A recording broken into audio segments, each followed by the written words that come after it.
Hitler en los Andes.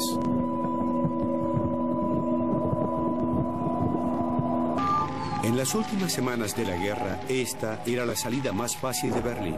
Para huir, los nazis utilizaron la avenida principal que corre de este a oeste, hasta el momento de la caída de Berlín. Incluso habían secuestrado aviones ingleses para intentar escapar sin ser derribados. El operador del conmutador del refugio donde se ocultaba Hitler asegura que este era el plan que estaba listo para hacer desaparecer a Hitler delante de las narices de los aliados. Stalin le dijo al presidente Truman en la conferencia de Potsdam a fines de julio o principios de agosto del 45 que Hitler estaba vivo en la Argentina.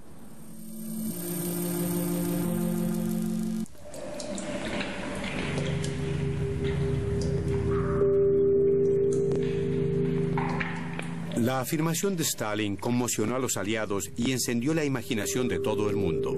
Entre los más sorprendidos estaba el general Eisenhower. Meses después de la caída de Berlín, las dudas del general salieron publicadas en todas partes. No logramos encontrar una sola prueba concreta de la muerte de Hitler. Si bien al principio creí que Hitler había muerto, ahora tenemos motivos para suponer que aún vive. La prensa se encargó de aumentar la confusión. Fuentes rusas señalaron que las dudas del gobierno soviético aún persistían. El ejército estadounidense no sabe si está vivo o muerto. Alemania aliada, diciembre 19. Soviéticos dudan de la muerte de Hitler. A pesar de que habían hurgado en las ruinas del despacho de Hitler, los aliados no lograban determinar qué había sucedido con él. 4 meses después de la victoria en Europa, reinaba la confusión con respecto a la muerte del dictador. Lejos de haber sido ajusticiado, Hitler se había esfumado.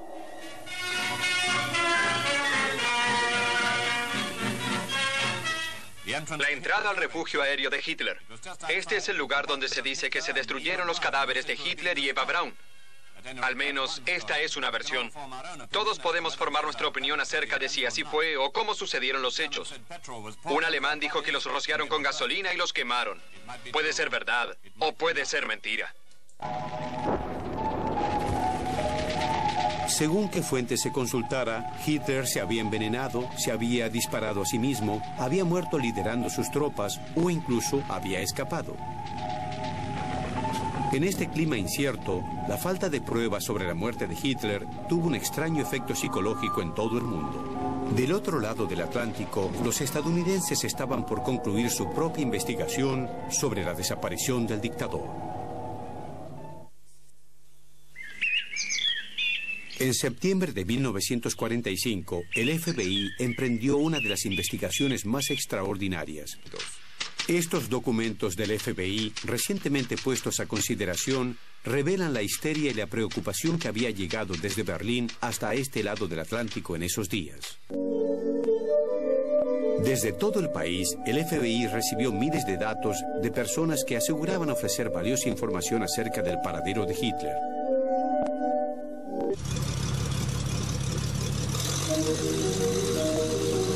En plena histeria colectiva, todas las agencias del gobierno de los Estados Unidos recibían datos del paradero de Hitler en ese país. Mientras desde Berlín se seguía acrecentando el misterio, la investigación del FBI ya había reclutado a 1000 agentes que debían trabajar permanentemente sobre la base de esos datos. Generaron más de 1200 documentos e informes sobre la huida de Hitler.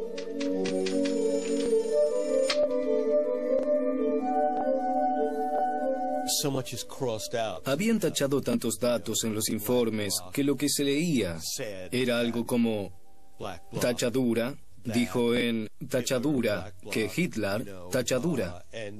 Esto sumaba una dosis de misterio que no habría existido si los censuradores necios del FBI nos hubieran permitido leer los documentos originales. La gente también enviaba las imágenes que publicaba la prensa sobre cómo Hitler podía haber cambiado su aspecto.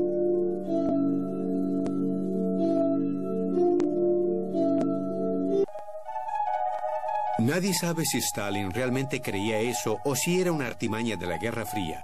Pero la Operación Mito fue el fundamento de Stalin para afirmar que Hitler había huido y estaba protegido por los fascistas occidentales. En España gobernaba el general Franco. En la Argentina, el general Perón. Estos, según afirmaba Stalin, eran dictadores reaccionarios seminazis, partidarios de Alemania.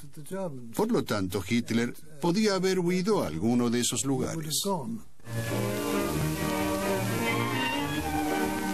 La idea de Stalin era bastante razonable. Aún antes del 45, en la Argentina vivían muchos alemanes. Hitler no habría sido ni el primer alemán ni el primer nazi en escapar a América del Sur tras la guerra.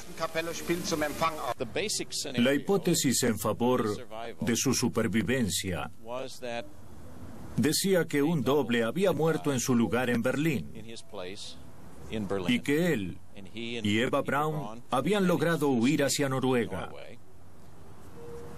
y desde allí habían partido en submarino hacia América Latina.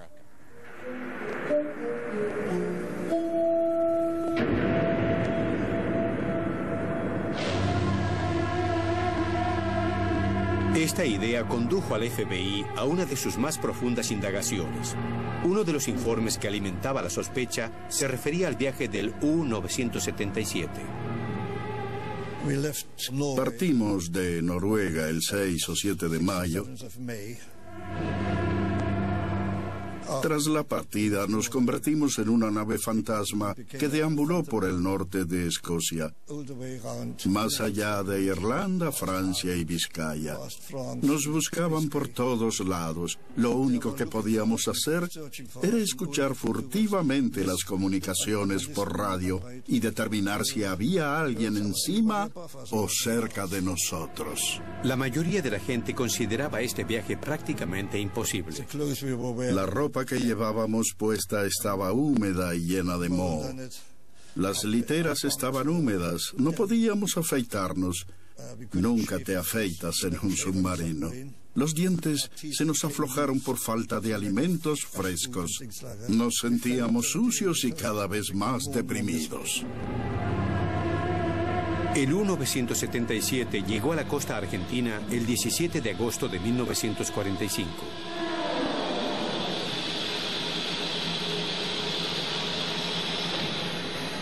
Inmediatamente, la tripulación fue tomada prisionera y acusada de ocultar a Hitler a bordo.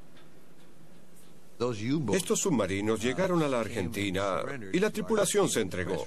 Los informes de prensa indicaban que alguien, tanto en Montevideo como en la Argentina, habían sugerido que Hitler había viajado en estas naves. Y creo que esto hizo que muchas personas dijeran, bien, empezaremos a considerar esa posibilidad.